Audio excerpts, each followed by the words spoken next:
तुम्ही ऐकताय मराठी गुंजन व्हॉइस, जिथे शब्द ऐकले जात नाहीत ते मनाला भिडतात। लवकर फ्रेश हो जा, मी तुझ्यासाठी जेवण आणतो, नीरव म्हणाला।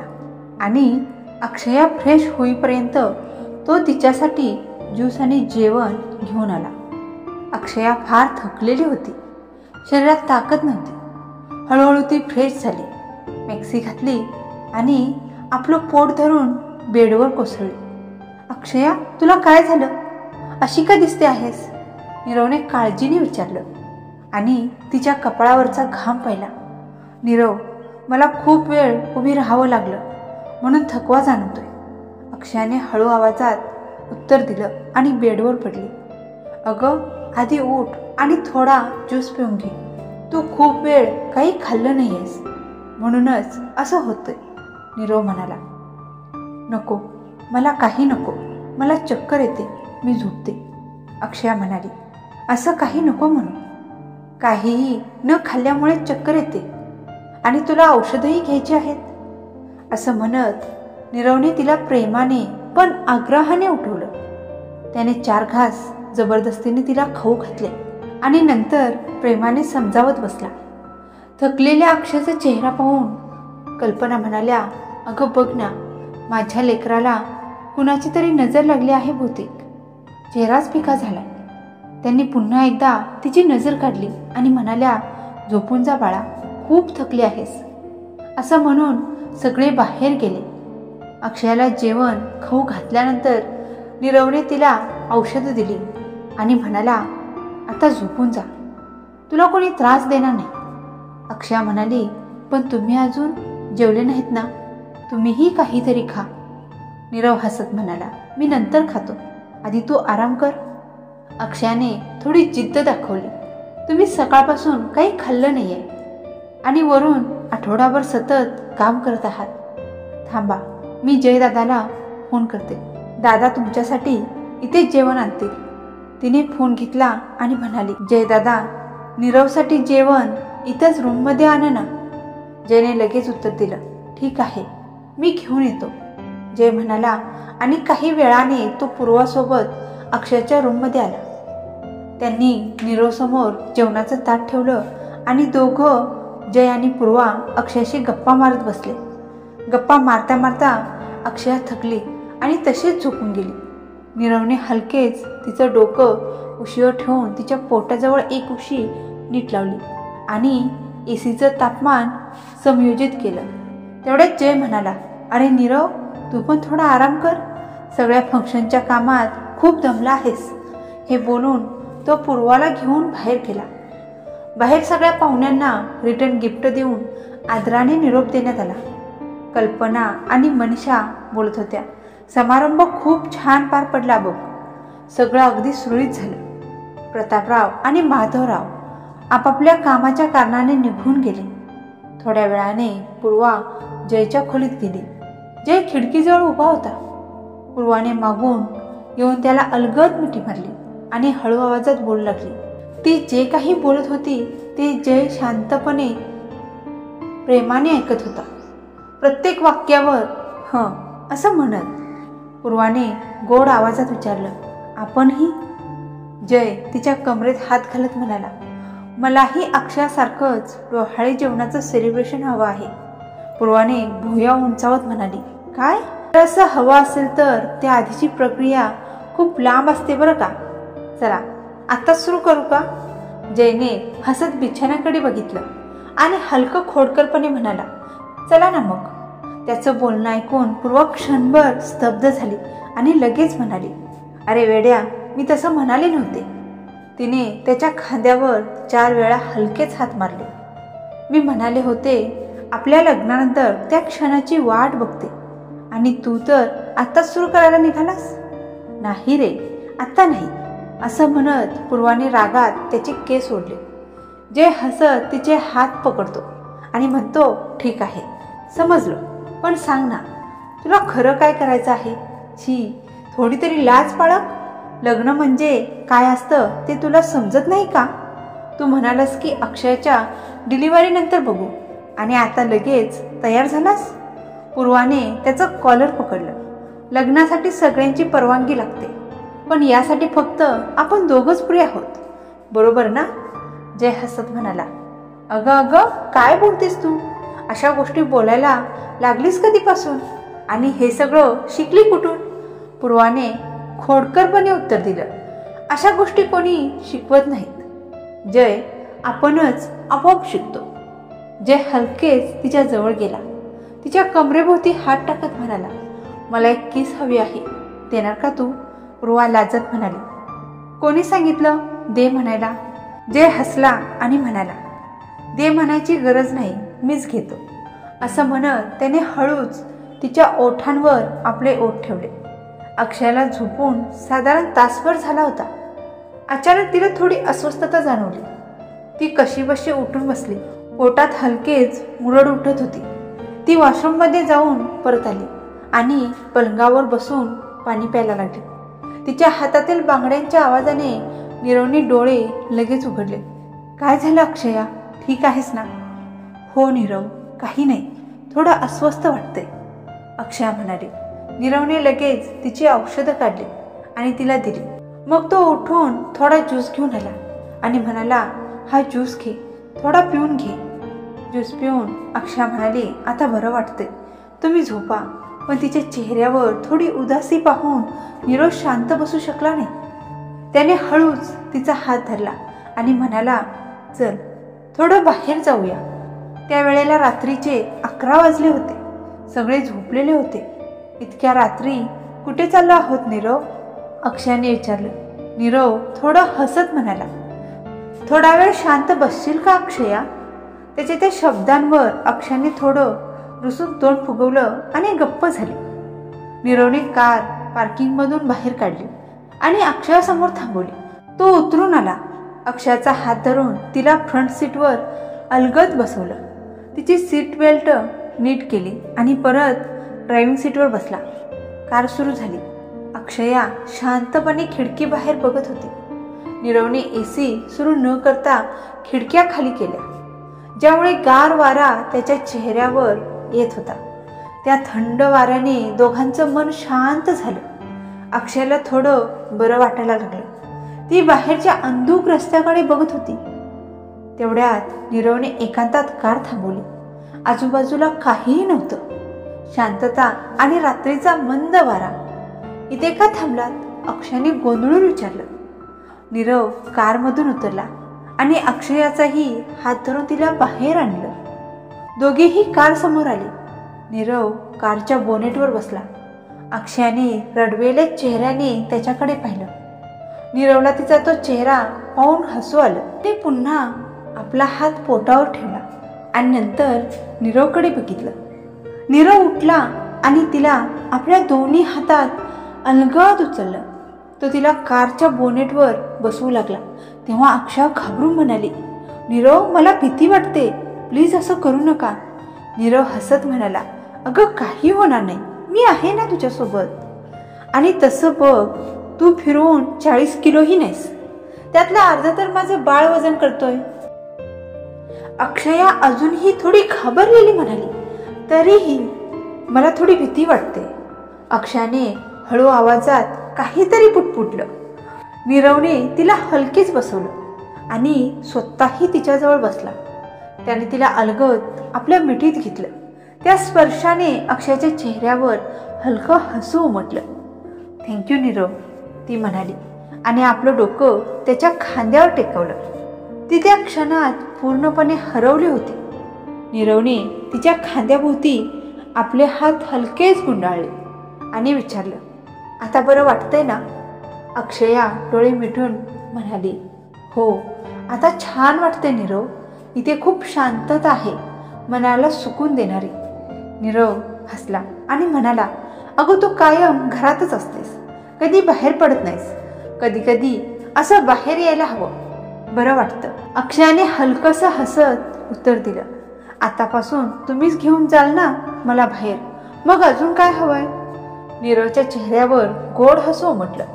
तो चांदण्यात न्हालेल्या शांत परिसराकडे पाहू लागला. अक्षयाने डोळे मिटले आणि त्या शांत क्षणांचा अनुभव घेत बसली. थंडगार वाऱ्याचा स्पर्श तिला खूप आवडत होता. थोड्या वेळाने जास्त वेळ बसल्यामुळे तिच्या कमरेला थोडा त्रास होऊ लागला. नीरव, चला आता परत जाऊया, ती म्हणाली. नीरव उठला. तिला हलकेच खाली उतरवलं आणि म्हणाला, थोडं चालून घेऊया, खूप वेळ बसलीस ना तू. दोघं हातात हात घेऊन हलक्या पावलाने 10 मिनिटं फिरले आणि मग गाडीकडे परत आले. घराच्या दिशेने गाडी चालू झाली. घरी पोहोचल्यावर जय बाहेर उभा होता. त्याने त्यांना पाहत विचारलं, इतक्या रात्री कुठून आलात तुम्ही दोघं? नीरव म्हणाला, काही नाही रे, फक्त थोडं बाहेर गेलो होतो. जयने अक्षयाला विचारलं, सगळं ठीक आहे ना अक्षया? अक्षया म्हणाली, हो सगळं ठीक आहे, फक्त थोडं अस्वस्थ वाटत होतं म्हणून हे मला बाहेर घेऊन गेले. आता बरं वाटतंय, मला झोप येते, मी झोपते. ती हळूच आत गेली आणि आपल्या खोलीत निघून गेली. जयने नीरवकडे पाहत विचारलं, काय झालं होतं नेमकं? नीरव म्हणाला, काही खास नाही, ती कायम घरातच असते. वरून फंक्शनमध्ये खूप वेळ बसली होती म्हणून थकली. थोडं बाहेरच्या हवेत घेऊन गेलो. आता ठीक आहे. ठीक आहे, मग तू पण जा आणि झोपून घे, असं म्हणत जय आपल्या रूमकडे गेला. त्या रात्री उशिरा झोपल्यामुळे नीरव आणि अक्षया सकाळी उशिराच उठले. नीरवला त्या दिवशी ऑफिसला जायचं नव्हतं म्हणून तो अजून थोडा आराम करत होता. अक्षया मात्र आधी उठली. ती हळूच फ्रेश होऊन हॉलमध्ये आली. कल्पनाने लगेच तिला दुधाचा ग्लास दिला. आता हे तर घ्यावंच लागतं, असं म्हणत अक्षयाने कसाबसा तो दुधाचा ग्लास संपवला. औषधं घेतली. सासू आणि मोठ्या आईला लगबगीने घरात काम करताना पाहत शांतपणे बसली. त्या दिवशी मनीषा अक्षयाला त्यांच्या घरी घेऊन जाणार होत्या म्हणून कल्पना आपल्या लेकीची अक्षयची सगळी तयारी करत होत्या. नीरवही उठून फ्रेश झाला. सगळ्यांनी मिळून नाश्ता केला आणि मग नीरवच्या घरी जाण्याची तयारी सुरू झाली. कल्पनाने एक खोल श्वास घेतला आणि म्हणाल्या, एवढे दिवस मी शांत राहिले, पण आता जर माझ्या लेकीला कोणी त्रास दिला ना तर मी गप्प बसणार नाही. नीरव शांत आवाजात म्हणाला, सासूबाई, आता तुमच्या लेकीला कोणताही त्रास होणार नाही, मी तिची पूर्ण काळजी घेईन, ही माझी जबाबदारी आहे. कल्पनाने थोडंसं स्मित करून मान डोलावली. ठीक आहे, चला मग. अक्षया, नीरव, जय आणि पूर्वा एका गाडीत बसले तर माधवराव, मनीषा, प्रतापराव आणि कल्पना दुसऱ्या गाडीतून निघाले. सुमारे 40 मिनिटांनी नीरवच्या घरी पोहोचल्यावर त्याने कार पोर्चमध्ये थांबवली. मनीषा ताईने लगेच आरती घेऊन दरवाजापाशी उभं राहून आपल्या मुलगा आणि सुनेचं स्वागत केलं. आता आत ये बाळा, घरात पाऊल टाका, त्या प्रेमाने म्हणाल्या. अक्षया आनंदाने नीरवचा हात धरून उजव्या पायाने घरात पाऊल ठेवते. त्या घराशी तिच्या कित्येक आठवणी जोडलेल्या होत्या. जणू त्या सगळ्या एकदम तिच्या डोळ्यांसमोरून फिरून गेल्या. याच घरात ती नीरवची झाली होती आणि इथेच तिला पहिल्यांदा कळलं होतं की तिच्या गर्भात नीरवचं बाळ आहे. त्या सगळ्या आठवणींनी अक्षयच्या डोळ्यात पाणी आलं.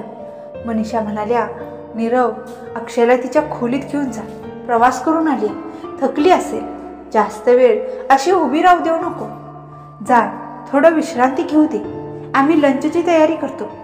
हो चालेल, नीरवने शांतपणे उत्तर दिलं आणि अक्षयला घेऊन खोलीकडे गेला. जय आणि पूर्वा देखील त्यांच्या मागोमाग गेले. खोलीत पोहोचताच अक्षयच्या मनात त्या दिवशीच्या सगळ्या आठवणी पुन्हा जाग्या झाल्या. नीरवने तिच्याकडे पाहिलं. तिच्या डोळ्यातील ती थांबलेली भावना त्याला जाणवली. त्याने हलकसं हसत तिला बेडवर बसवलं आणि पाण्याची बाटली तिच्या हाती दिली. हे घे, थोडं पाणी पिऊन घे. अक्षयाने पाणी प्यायलं आणि मग पूर्वाकडे पाहिलं. पूर्वाने हसतच म्हटलं, अगं, असं समजू नकोस की मी तुझं ग्रँड वेलकम केलं नाहीये. जेव्हा माझा भाचा किंवा भाची येईल ना तेव्हा मी दोघांसाठी मिळून एक धमाल स्वागत सोहळा ठेवेन. अक्षया हसत म्हणाली, ठीक आहे. जय आणि नीरव ऑफिसच्या कामाबद्दल बोलण्यात रमले होते. त्या दरम्यान पूर्वा अक्षयाच्या जवळ आली आणि प्रेमाने विचारलं, आता तब्येत कशी आहे, बरं वाटतंय ना? अक्षया हलकसं हसत म्हणाली, हो पूर्वा, मी ठीक आहे. फक्त थोडा वेळ जड वाटत होतं, पण आता काही त्रास नाही. पूर्वाने अक्षयाच्या पोटाकडे बघत हसून म्हणाली, तुझ्या पोटातला हा छोटासा जीव बाहेर यायला अजून 2 महिने बाकी आहेत. मी विचार करते तो कधी येईल आणि मी त्याच्याशी कधी खेळेन. हे ऐकून अक्षयाही हसली. थोड्या वेळाने पूर्वा, अक्षया, जय आणि नीरव खाली आले. नीरव सोफ्यावर बसून लॅपटॉपवर काम करत होता, तर अक्षया पलंगावर बाजूला वळून त्याच्याकडे पाहत होती. नीरवला अक्षयाची नजर जाणवली, पण अर्जंट कामामुळे त्याने जवळजवळ 1 तास लॅपटॉपवर लक्ष केंद्रित केलं. काम संपल्यावर त्याने लॅपटॉप बाजूला ठेवला आणि अक्षयाच्या जवळ आला. असं काय बघतेस माझ्याकडे? खाऊन टाकणार आहेस का काय? तो मिश्किलपणे म्हणाला. अक्षया त्याचा गाल हातात घेत म्हणाली, तुम्ही नेहमी कामातच गुंतलेले असता. माझी काही काळजी करत नाही म्हणूनच तुमच्याकडे बघत होते. नीरव हलकेच हसला. हा हा, अर्जंट वर्क होतं म्हणून बघायला वेळ नाही मिळाला, पण आता पाहतो तुला अगदी नीट. आता तरी खुश? तो पुढे म्हणाला, आतापासून तू नेहमी माझ्याजवळच असशील. आपल्या दोघांमधलं जे अंतर होतं ते आता कायमचं संपलं. तू फक्त माझी आहेस आणि माझ्याजवळच राहशील. अक्षया त्याच्याकडे प्रेमाने बघत म्हणाली, पण तुम्ही तर उद्यापासून ऑफिसला जाणार ना, मग मी घरात एकटी राहील. नीरव म्हणाला, अरे मी महिनाभर ऑफिसलाच जातोय ना, घरात बसून कंटाळा येतो. डिलिव्हरी जवळ आली की मी पक्का घरातच राहीन. मम्मी आणि पूर्वा पण तुझ्यासोबत असतील. सासू आईलाही इथे राहायला सांग, त्या तुला सोडून कशा राहतील? अक्षया हलकसं हसले. हो, त्या तर मला बघितल्याशिवाय शांत बसणार नाहीत. नीरव म्हणाला, संध्याकाळपर्यंत सगळे तुझ्याजवळ असतील. मी पण संध्याकाळी लवकर येईन. अक्षया त्याच्याकडे बघत म्हणाली, सगळे असले तरी तुमचा सहवास हा वेगळाच असतो नीरव. तुम्ही जवळ असाल तर मला सगळं काही ठीक वाटतं. नीरव तिचा हात धरून म्हणाला, जर तू अशी बोललीस तर माझं ऑफिसला जायचं मन होणार नाही. फक्त तुला धरून ठेवावंसं वाटेल, पण काय करणार, जायलाच लागतं ना सोना. अक्षया म्हणाली, ठीक आहे, पण लवकर या हां. नीरवने तिच्या कपाळावर हात ठेवत म्हणाला, नक्की येईल, पक्का लवकर येईल, पण तू उदास होऊ नको. घरात सगळे आहेत ना तुझी काळजी घेणारे. अक्षयाने हळूच मान हलवली आणि नीरव तिच्याकडे पाहत हसला. त्या दोघांच्या नजरेत आता केवळ प्रेम आणि शांततेचं एक नातं उमटलेलं होतं. अक्षयाने हलकीशी मान हलवली आणि थकून बाजूला वळून झोपण्याचा प्रयत्न केला. नीरव, मला झोप येते, थोडी विश्रांती घेते, ती मंद आवाजात म्हणाली. नीरव लगेच म्हणाला, अरे तू अजून लंच केलंच नाही आणि झोपायचं बोलतेस? आधी थोडं काहीतरी खा, मग झोप. त्याने मनीषाला फोन करून वर जेवण पाठवायला सांगितलं. थोड्याच वेळात मेड जेवण घेऊन आली. नीरवने स्वतःच्या हाताने अक्षयाला खायला घातलं, तिचं औषध दिलं आणि मग प्रेमाने तिला झोपवलं. अक्षया झोपल्यावर नीरवने स्वतःचं जेवण केलं आणि पुन्हा कामात गुंतला. संध्याकाळपर्यंत काम संपल्यावर तो शांतपणे बसून झोपलेल्या अक्षयाकडे बघत राहिला. ती त्याच्या स्वप्नातलीच एक प्रतिमा होती. आपल्या खोलीत आपल्या जवळ झोपलेली अक्षया. पहिल्यांदा जेव्हा त्याने अक्षयाला पाहिलं तेव्हाच ती त्याच्या मनात बसली होती, इतकी खोलवर की पुन्हा कधी ती तिथून निघालीच नाही. त्याने कधी काही बोललं नव्हतं, पण मनात तिला आपलीच म्हणली होती. प्रेम इतकं प्रखर होतं की तो तिच्यावर हक्काने वागू लागला, जणू ती फक्त त्याचीच आहे. पण त्यांच्या प्रेम कथेत जितक्या परीक्षा आल्या तितक्या कदाचित कुणाच्याही नशिबात नसतील. आनंद, प्रेम, वेदना, दुःख सगळं अनुभवत ते आज इथवर पोचले होते. ज्या दिवशी त्याला कळलं की अक्षया प्रेग्नेंट आहे त्या दिवशी तो स्वतःवरचं नियंत्रण ठेवू शकला नाही. त्याला माहीत होतं अक्षया कधीही चुकीचं काही करू शकत नाही, पण तरीही बातमी ऐकून तो कोसळला. आणि सगळ्यात मोठं म्हणजे अक्षयाने काहीच सांगितलं नाही. तिने कुणाकडे काहीही बोललं नाही, सगळं मनातच दडून ठेवलं. ती स्वतः यातनं सहन करत राहिली, पण कुणाकडे शब्दही नाही. जेव्हा नीरवला खरी गोष्ट समजली तेव्हा त्याच्या मनातले सगळे दरवाजे जणू तुटून पडले. त्याला आठवलं त्या दिवशी अक्षयाबरोबर काय झालं होतं आणि त्या आठवणींनी तो हादरून गेला. तो शब्दात मांडू शकत नव्हता त्या वेदना, कारण ती असह्य होती. त्याला हेही कळलं नाही की अक्षयच्या गर्भात तो जीव आहे, तो त्याचाच आहे. अक्षयाने त्याला जे काही सांगितलं त्या प्रत्येक शब्दाने नीरव आतून पूर्णपणे तुटला होता.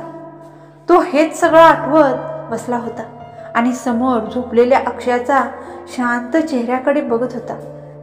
संध्याकाळी अक्षया जागी झाली तेव्हा नीरवने तिला हलकेच उठवलं आणि खाली घेऊन आला. सोफ्यावर बसवून त्याने तिला पाणी दिलं. कल्पनाने प्रेमाने अक्षयचा हात धरला आणि म्हणाल्या, बाळा, स्वतःची काळजी घे. काही त्रास झाला तर लगेच तुझ्या सासूबाईंना सांग बरं का. मी 2 दिवसांनी येऊन तुला भेटेन. नीट जेव आणि काही नखरे नाही करायचे. कल्पनाला आपली मुलगी मागे सोडून जायचं नव्हतं, पण परिस्थितीमुळे त्यांना परतावं लागलं. अक्षयाला सासरी सोडून त्या उदासपणे गेल्या. त्यांच्या जाण्यानंतर अक्षया खूपच हळवी झाली, पण पूर्वा आणि नीरवने तिचं मन वळवण्याचा प्रयत्न केला. डिनर होईपर्यंत ती खालीच राहिली. मग थोडा वेळ गार्डनमध्ये फिरली. रात्र होताच नीरवने तिला प्रेमाने हात धरून वर खोलीत नेलं, जिथे आता त्यांचं नवीन आयुष्य शांतपणे सुरू होणार होतं. दुसऱ्या दिवशी नीरव ऑफिसला गेला तेव्हा अक्षयाबरोबर दिवसभर मनीषा आणि पूर्वा होत्या. पूर्वा तर अक्षरशः अक्षयाच्या सावलीसारखी तिच्या मागे होती. ती कॉलेजलाही गेली नाही, फक्त अक्षयाजवळच राहिली. अगं पूर्वा, मी ठीक आहे ग, तू कॉलेजला जा ना, अक्षयाने हसत म्हटलं.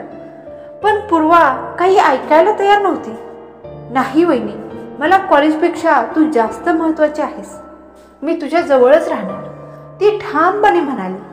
इकडे नीरव ऑफिसमध्ये असला तरी त्याचं लक्ष सतत अक्षयाच्या तब्येतीकडे होतं. तो दर अर्ध्या तासाने फोन करून विचारपूस करत होता. घरातले सगळेजण अक्षयाची अशी काळजी घेत होते जणू ती घरच्यांच्या डोळ्यांचा तारा आहे. अशा प्रेमळ वातावरणात अक्षयाचे 9 महिने शांतपणे पूर्ण झाले. आता मात्र नीरव ऑफिसला जात नव्हता. तो पूर्ण वेळ अक्षयाजवळच राहायचा, कारण कधीही डिलिव्हरी होऊ शकत होती. त्या दिवशी रविवार होता. कल्पना खास आपल्या मुलीसाठी तिची आवडती बिर्याणी बनवून घेऊन आल्या होत्या. अक्षया म्हणाली, अगं आई, मला आता काही खायचं नाही आहे. त्यावर कल्पना प्रेमाने म्हणाल्या, बाळा, आता खाऊन घे. डिलिव्हरी नंतर 3-4 महिने तुला काही खायची इच्छा होणार नाही.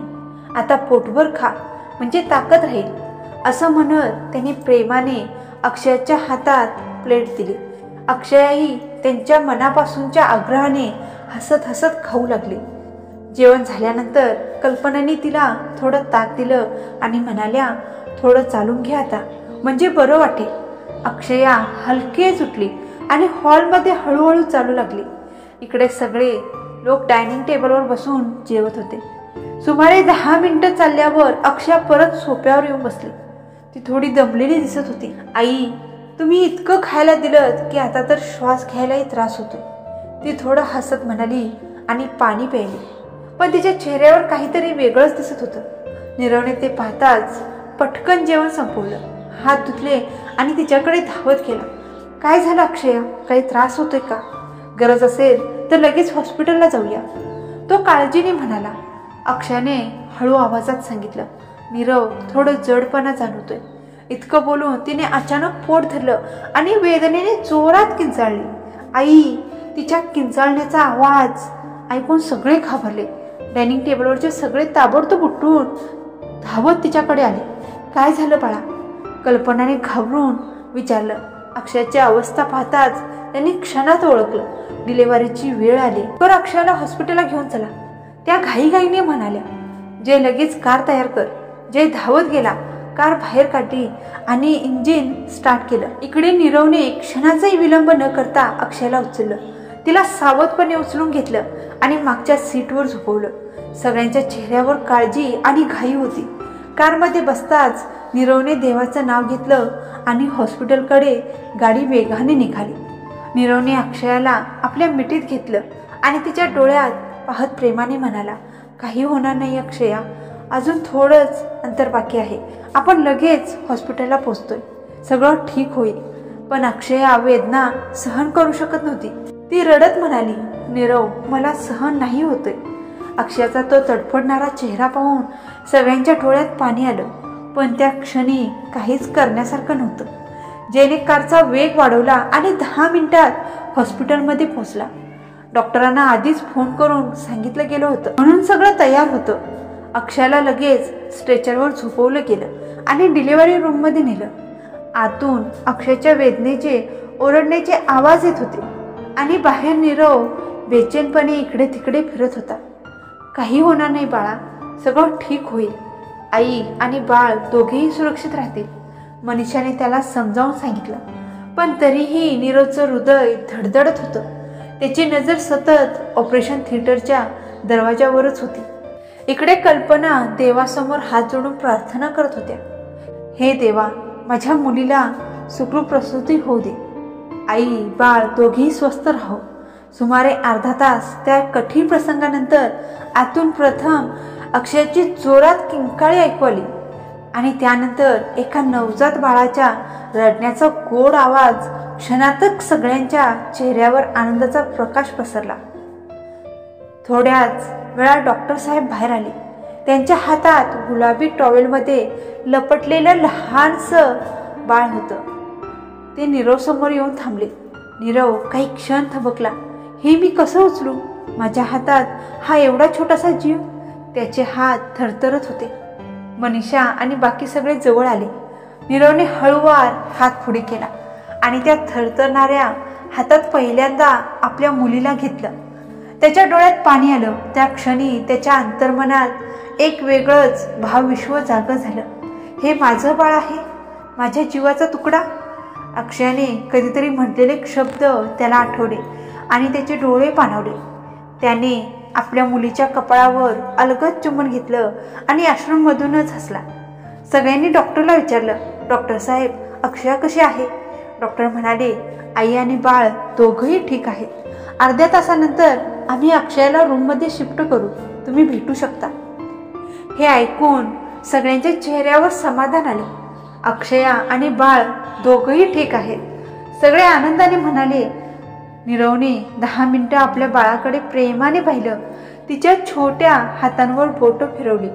मग त्याने आपली मुलगी कल्पनाच्या हातात दिली. कल्पनाने डोळ्यात अश्रू आणून आपल्या नातीला उचललं आणि मायेने म्हणाल्या, माझी गोड परी, किती त्रास सहन केलास तू आणि तुझ्या आईने तुला जगात आणण्यासाठी किती वेदना घेतल्या. असं म्हणत त्यांनी आपल्या नातीच्या कपाळावर चुंबन घेतलं आणि बाळ मनीषाकडे दिलं. जय, पूर्वा, प्रतापराव आणि माधवराव यांनीही बाळाला प्रेमाने स्पर्श केला आणि देवाचे आभार मानले. थोड्याच वेळात नर्स आली आणि म्हणाले, बाळाला डॉक्टर तपासणार आहेत, आम्ही लगेच परत आणतो. बाळाला घेऊन नर्स आत गेली आणि मग डॉक्टरांनी बातमी दिली, अक्षयाला आता रूममध्ये शिफ्ट केलं आहे, तुम्ही तिला भेटू शकता. सगळ्यांनी सुटकेचा श्वास घेतला. त्या क्षणी प्रत्येकाच्या मनात फक्त एकच विचार होता, देवाचे खूप आभार, आई आणि बाळ दोघंही सुरक्षित आहेत. तुम्ही आता अक्षयाला पाहू शकता, नर्साने सांगितलं. नीरव ताबडतोब आत गेला. अक्षया खूप थकलेली दिसत होती. तिच्या चेहऱ्यावर वेदनेचे आणि थकव्याचे छायाचित्र स्पष्ट होतं. तिच्या हातात कॅन्युला लावलेलं होतं आणि ती हलकीशी झोपेत होती. थोड्याच वेळात सगळे आत आले. तेवढ्यात नर्स पुन्हा आली. तिच्या हातात गुलाबी कापडात गुंडाळलेली लहान बाळ होतं. बाळ ठीक आहे सर, 3 किलो वजन आहे आणि पूर्णपणे निरोगी आहे, नर्साने सांगितलं आणि बाळ नीरवच्या हातात दिलं. नीरवच्या हातात आलं की बाळ हलकंसं तडफडू लागलं आणि मंद आवाजात रडू लागलं. त्या बाळाचा गोड आवाज ऐकून अक्षयाने हलकेच डोळे उघडले. समोर नीरव आणि त्याच्या हातात तिचं बाळ. हे दृश्य पाहताच अक्षयाच्या ओठांवर स्मित उमटलं. कशी आहेस आता? कल्पनाने अक्षयाच्या डोक्यावरून हात फिरवत विचारलं. मी बरी आहे आई, अक्षया हळू आवाजात म्हणाली आणि बाळाला आपल्या मिठीत घेण्यासाठी हात पुढे केले. नीरव तिच्या शेजारी बसला आणि हळूवारपणे बाळ तिच्या हातात दिलं. हे घे, आपली मुलगी, नीरव म्हणाला. अक्षयाच्या हातात बाळ आलं आणि तिच्या डोळ्यातून अश्रू वाहू लागले. ती बाळाच्या चेहऱ्याकडे पाहत म्हणाली, ही तर अगदी तुमच्यासारखी दिसते नीरव. बिलकुल माझ्यासारखी नाही. मनीषा हसत म्हणाल्या, हो ग, ही तर आपल्या घरच्या सगळ्यांसारखीच दिसते. नीरव लहानपणी असाच दिसायचा. तुझ्या सासऱ्यांनी पण असंच सांगितलं होतं. सगळ्यांच्या चेहऱ्यावर आनंद होता. जय आणि पूर्वा तर आपल्या भाचीला पाहून फुलून गेले होते. आम्ही तिच्यासाठी सगळं घेऊन येतो, जय म्हणाला आणि दोघं दुकानाकडे गेले. तेवढ्यात बाळाने आपले छोटे हातपाय हलवले आणि पुन्हा किंचित रडू लागलं. अक्षया, आता तिला दूध दे, कल्पना प्रेमाने म्हणाल्या. प्रतापराव आणि माधवराव अक्षयाने नातीला पाहून आनंदी झाले आणि काही वेळ बोलून बाहेर गेले. आता खोलीत फक्त अक्षया आणि नीरव, मनीषा आणि कल्पना उरल्या. कल्पनाने अक्षयाच्या खांद्यावर हात ठेवून मृदू आवाजात सांगितलं, बघ ग, आता या छोट्या परीला दूध कसं पाजायचं ते तुला शिकावं लागेल. पहिल्यांदा थोडं अवघड वाटेल, पण आई बनल्यावर सगळं सहज जमतं. अक्षयाने मान डोलावले. बाळाला हलकेच आपल्या जवळ घेतलं आणि त्या क्षणी सगळं जग थांबल्यासारखं वाटलं. नीरव त्या दृश्याकडे पाहत होता. त्याची पत्नी आणि त्याचं छोटं बाळ. त्याच्या चेहऱ्यावर समाधान, डोळ्यात प्रेम आणि ओठांवर एक शांत स्मित होतं. त्या खोलीत त्या क्षणी फक्त आईच्या हृदयाची ममतेची ऊब आणि वडिलांच्या डोळ्यातलं अभिमानाचं अश्रू यांचंच अस्तित्व होतं. अक्षयाने पहिल्यांदा आपल्या छोट्या बाळाला दूध पाजवलं. बाळाने हळूच तिच्या छातीला धरून दूध पिऊन घेतलं. त्या क्षणी अक्षयाला एक वेगळा अनुभव झाला. ती डोळे मिटून त्या क्षणांचा आनंद घेत होती. ती आपल्या बाळाच्या मऊ केसांना हलवत हसत म्हणाली, अरे, एवढे गडद केस का आलेत नीरव आपल्या बाळाला? नीरव हसत म्हणाला, हो, पाहत आहे मी, आणि बाळाच्या डोक्यावर हात फिरवत प्रेम व्यक्त करत होता. बाळ दूध पिऊन झाल्यानंतर अक्षयाने तिला छोटं झबलं घालून टोपी आणि हातपायात मोजे लावले. मग तिला आपल्या जवळ झोपून म्हणाली, अरे, आता थोडा आराम कर, लवकरच तू जागी होशील आणि नीट झोप मिळणार नाही. कल्पना आणि मनीषा आनंदाने अक्षया आणि नीरवला पाहून म्हणाल्या, आता तुम्ही दोघे आराम करा, आणि बाहेर निघून गेल्या. सगळे बाहेर गेल्यानंतर नीरवने अक्षयाचा हात धरला. तिच्या कपाळावर हलकेच किस केला आणि हळू आवाजात विचारलं, थँक्यू सो मच. ही भावना तुला पण येत आहे ना? अक्षयाने हसत उत्तर दिलं, हो नीरव, तुम्हाला मुलगी हवी होती ना? नीरव हसत म्हणाला, हो हो, मला मुलगीच हवी होती. अक्षयाने त्याचा हात आपल्या गालाखाली ठेवून खेळकरपणे म्हणाली, पुढच्या वेळी तुम्ही मला मुलगा द्याल ना, मग मी अजून आनंदी होईन. नीरव हसत म्हणाला, तुझी ही इच्छा मी नक्की पूर्ण करीन, आणि हळूच तिच्या ओठांवर किस केला. त्यानंतर नीरव आपल्या पत्नी आणि बाळाला पाहून आनंदाने फोटो काढू लागला. बाळाला आपल्या मिठीत घेऊन सेल्फी घेतली. या क्षणातील आनंदाचे शब्दात वर्णन करणे कठीण होते. घरात सगळीकडे फक्त आनंद, प्रेम आणि समाधानाचं वातावरण पसरलं होतं. नीरवच्या पायांची जमिनीवर वेळीच झेप लागत नव्हती. बाळाच्या जन्माच्या आनंदाने त्याने ऑफिसमध्ये सर्व कर्मचाऱ्यांना 1 महिन्याचे वेतन बोनस म्हणून दिले. त्यानंतर जय आणि पूर्वा शॉपिंगसाठी गेले आणि बाळासाठी कपडे, खेळणी आणि लहान मुलांसाठी आवश्यक असलेली प्रत्येक गोष्ट आणली. पूर्वाने तर बाळासाठी रंगीबिरंगी कपडे, लहान लहान क्लिप, बांगड्या वगैरे आणल्या. घरातील प्रत्येकाचे आनंदाचे ठिकाण नव्हते. 4 दिवसांनी अक्षया आणि बाळाला रुग्णालयातून घरी सोडण्यात आले. कल्पना आणि मनीषा यांनी नीरव, अक्षया आणि बाळाला नजर उतरावून आरती केली. बाळाच्या पायांचे पहिले ठसे घरात लावण्यात आले. त्यानंतर नीरव आणि अक्षया आपल्या बाळासोबत घरात प्रवेश केला. पूर्वा आणि जय यांनी मिळून संपूर्ण घर सजवले आणि बाळाचे भव्य स्वागत केले. फुलं आणि गुलाबी पांढऱ्या फुग्यांनी घर भरले. फुग्यांमुळे खोलीत रंगीत कागदांचा वर्षाव झाला. वेलकम बेबी असं बाळाच्या खोलीत नावही सजवण्यात आलेलं होतं. हे सगळं पाहून अक्षया आनंदाने बाळाशी म्हणाली, बघ बाळा, तुमच्यासाठी मामा आणि मामीनी किती भव्य स्वागत केलं आहे. बाळ आपल्या लहान डोळ्यांनी सर्व पाहत होती. नीरव म्हणाला, हो सोना, तुला देखील दिसते ना, आणि बाळाला हातात घेऊन खोलीत फिरवू लागला. तू हळूहळू मोठी झाल्यावर तुझ्यासाठी अजून एक भव्य खोली तयार करून दे. आतासाठी हाच ठिकाण आहे, असे नीरव आपल्या बाळाशी बोलत होता. मनीषा आणि माधवराव आपल्या मुलाला आणि नातवंडाला पाहून आनंदाने भरून गेले. दिवसांपूर्वी त्यांचा मुलगा एवढा लहान वाटायचा आणि आता तो बाळाचा बाबा बनला होता. मनीषा अक्षयला म्हणाल्या, तुझं बाळ आम्ही सांभाळू. आधी तुला आंघोळ घालून घेऊ, मग बाळालाही घालू. डिलिव्हरी नंतरची सर्व पारंपरिक कामं आणि काळजी घेऊन मनीषा आणि कल्पना यांनी अक्षयला आंघोळ घातली. आंघोळ झाल्यानंतर तिच्या कमरेवर पट्टी बांधली, नाईटी घातली, केस छान वाळवले, कानात रुई ठेवली आणि डोक्यावरही कपडा बांधला. मग तिला बेडरूममध्ये पाठवली गेली. बाळासाठीही आंघोळीची खास तयारी करण्यात आली होती. बाळाला तेलाने हलकी मालिश करून आंघोळ घातली जात होती. मात्र गरम पाण्याचा स्पर्श बाळाला आवडला नाही आणि ती रडू लागली. बाळ रडताना अक्षयाला भीती वाटून नीरवचा हात घट्ट धरला. स्नानाच्या वेळी नीरवला खोलीत थांबायला सांगितलं आणि बाकी सर्व बाळाच्या जवळ होते. अक्षयाने हसत नीरवला विचारलं, अरे माझ्या बाळाला एवढं का रडवताय? नीरवने तिला समजावत म्हटलं, काही नाही, ही पहिलीच वेळ आहे ना, म्हणूनच रडत असेल. तुला त्रास होऊ नये म्हणून मी शांत करतोय. आणि लगेच नीरव बाळाजवळ धावून गेला. अरे आई, हे काय करताय? माझ्या बाळाला एवढं का रडवताय? नीरवने जोरात विचारलं. कल्पना हसत म्हणाल्या, अरे जावई बापू, लहान मुलं असं असतातच. काही दिवसात सगळं व्यवस्थित होईल. जर आता नीट आंघोळ घातली नाही तर मोठी झाली की तुम्हीच म्हणाल की माझ्या बाळाचं नाक वाकडं झालं, ओठ नीट नाहीत, डोक्यांवरचा शेप योग्य नाही, म्हणून आत्ताच नीट केलं तर सगळं बरोबर राहील. असं म्हणत त्यांनी बाळाचं नाक हलक्या हाताने दाबत आंघोळ घातली. गरम पाणी आणि नीट रगडल्यामुळे बाळाचा चेहरा आणखी लाल झाला, ज्यामुळे नीरवला भीती वाटू लागली. आई प्लीज, थोडं हळू, बघा किती लहान आहे आणि आपण तिला एवढ्या जोरात रगडत आहात.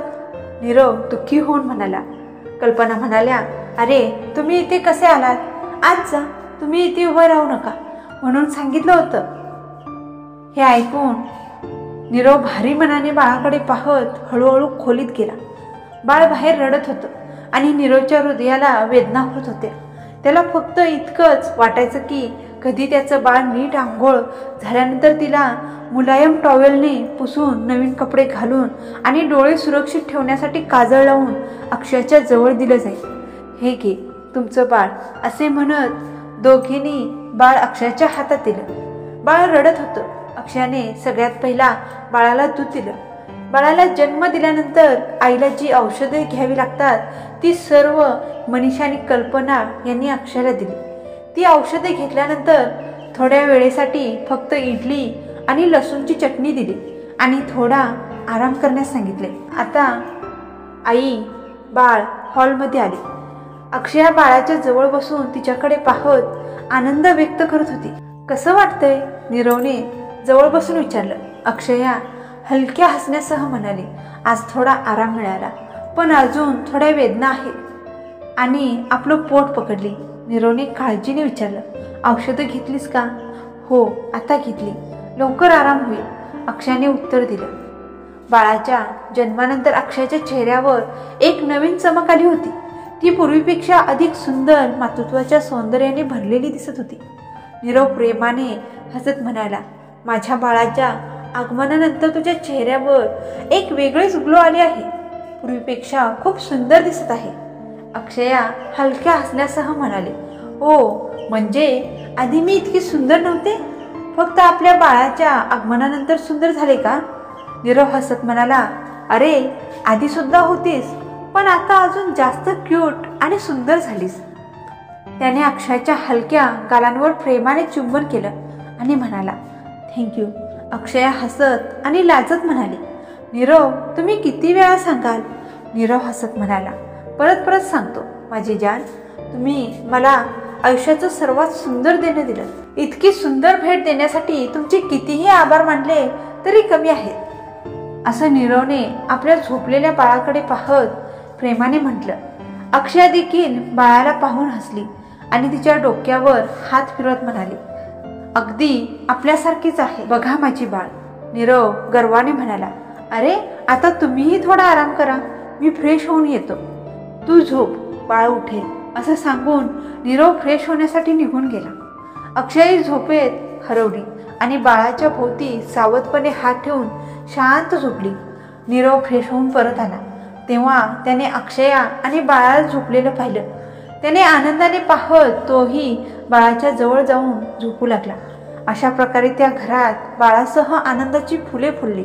कल्पना अक्षय आणि नातीला स्वतःच्या घरी घेऊन तिथेच त्यांची काळजी घेऊ इच्छित होत्या आणि तसेच झालंही. 1 आठवड्यापुरते बाळ आणि अक्षया माहेरात राहिल्या आणि मग परत सासरी आणल्या गेल्या. 1 महिन्यानंतर बाळाचे भव्य नामकरण सोहळा पार पडणार होता. त्या 1 महिन्यात बाळामुळे सर्वांची झोप उडाली होती. कधी मामा, कधी आजी, कधी वडील तर कधी मावशी, सगळे बाळाला हातात घेऊन फिरत राहिले. अक्षयाला थोडा आराम मिळावा म्हणून बाकी सगळे बाळाची काळजी घ्यायला लागले. पूर्वा तर कॉलेजला सुद्धा गेली नाही. आपल्या भाचीसोबत तिला हातात घेऊन घरभर फिरत होती. सोहळ्यासाठी शॉपिंगची जबाबदारी अक्षयाच्या बाहेर न जाऊ शकल्यामुळे मनीषा, माधवराव, कल्पना, प्रतापराव, जय आणि पूर्वा यांनी घेतली होती. नीरवने सगळ्यांना म्हटलं, जे करायचं आहे करा, मला काही फरक पडत नाही. नीरव सकाळी उठताच बाळासोबत खेळायचा, मग ऑफिससाठी निघायचा. दुपारी 10 वेळा व्हिडिओ कॉल करून बाळाला पाहायचा आणि संध्याकाळी लवकर घरी परत येऊन बाळासोबत खेळायचा. हा दिनक्रम रोज चालू होता. अक्षया अत्यंत आनंदात होती की तिला इतकं प्रेमळ आणि चांगलं कुटुंब मिळालं आहे. बाळाचे नामकरण सोहळा फार धूमधामाने पार पडला. त्या दिवशीचे वातावरण निराळे होते.